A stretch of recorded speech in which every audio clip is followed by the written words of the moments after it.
আল্লাহ পাকের কাছে 100 ভাগ রহমত আছে। কয় ভাগ? এই 100 ভাগ রহমতকে আল্লাহ 2 ভাগ করেছেন, 99 ভাগ একটা, 1 ভাগ একটা।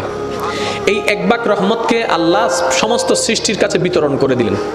এই 1 ভাগ রহমতের কারণে মায়া সৃষ্টি, এই 1 ভাগ রহমতের কারণে আবেগ সৃষ্টি, এই 1 ভাগ রহমত থেকে মহাব্বত সৃষ্টি, এই 1 ভাগ রহমত থেকে ভালোবাসা সৃষ্টি। আর সেই ভালোবাসাটা কেমন দেখেন, সন্তান ডেলিভারি হবে, এই ব্যথাটা সহ্য করতে গিয়ে অনেক মা ডেলিভারি করতে গিয়ে মারা যায়। সেটা মা জানে। আমি সন্তান পেটে রাখলে 10 মাস আমি ভালো করে খেতে পারবো না, ঘুমাইতে পারবো না, সেটা মা জানে।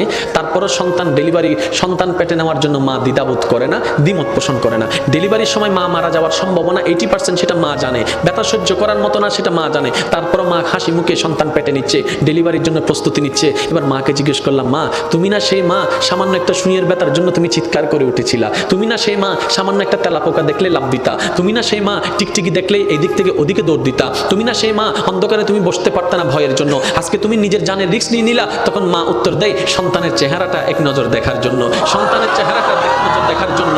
এবার ডাক্তার যখন এমন পরিস্থিতিতে চলে গেল, মা হয়তো মা বাঁচবে না হয় সন্তান বাঁচবে, এমন একটা ক্রিটিক্যাল পরিস্থিতির মধ্যে যখন চলে গেল, ডাক্তার এবার আসলো অভিভাবকদের কাছে, আপনারা বন্ড সাইন দেন, আমরা অপারেশন থিয়েটারে ঢুকাবো। এখন আপনারাই সিদ্ধান্ত নেন, কাকে বাঁচাবো, মাকে বাঁচাবো নাকি সন্তানকে বাঁচাবো? একে জিজ্ঞেস করে এ বলে যে মাকে বাঁচাও, ও বলে যে মাকে বাঁচাও, ও বলে যে মাকে বাঁচাও, ও বলে যে মাকে বাঁচাও। কারণ সবার মাথার চিন্তা, মা যদি বেঁচে থাকে সন্তান আবার আসবে, মা যদি বেঁচে থাকে সন্তান আবার আসবে। সবার একটি কথা, মাকে বাঁচাও, মাকে বাঁচাও, মাকে বাঁচাও। এবার ডাক্তার কৌতূহল বশত মাকে একবার জিজ্ঞেস করলো, সবাই বলছে মাকে বাঁচাতে, একটু আপনি বলেন না আমরা এই দুইজনের ভিতর কাকে বাঁচাবো, আপনাকে বাঁচাবো নাকি সন্তানকে বাঁচাবো? তখন মা, একমাত্র মা, সে উত্তর দেয়, একমাত্র মা তখন চিৎকার করে বলে, ডাক্তার আমার সন্তানকে বাঁচান, আমার সন্তানকে বাঁচান, আমার সন্তানকে বাঁচান। ডাক্তার অবাক হয়ে তাকায় রইল। সবাই বলছে আপনার কথা, আপনি বেঁচে থাকলে তো সন্তান আরেকটা আসবে, আপনি কেন সন্তানের কথা বলছেন? এবার মা 2 চোখের পানি ছেড়ে দিয়ে বলে, আমি তো দেখেছি সূর্য কেমন, আমার সন্তান তো এখনো দেখেনি। আমি তো চাঁদকে দেখেছি, আমার মা সন্তান তো চাঁদকে দেখেনি। আমি তো খাবার খেয়েছি, আমার সন্তান তো এখনো খাবার খায়নি। আমি তো দুনিয়া দেখেছি,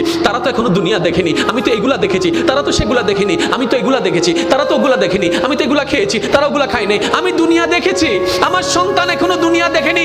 ডাক্তার আমার আর দুনিয়া দেখার দরকার নাই, আমার সন্তানকে দুনিয়া দেখার ব্যবস্থা করে দেন, আমার সন্তানকে দুনিয়া দেখার ব্যবস্থা করে দেন। একজন মা সন্তানের প্রতি এই মায়া, ওই 1% ভালোবাসার অংশ, 1% ভালোবাসার অংশ।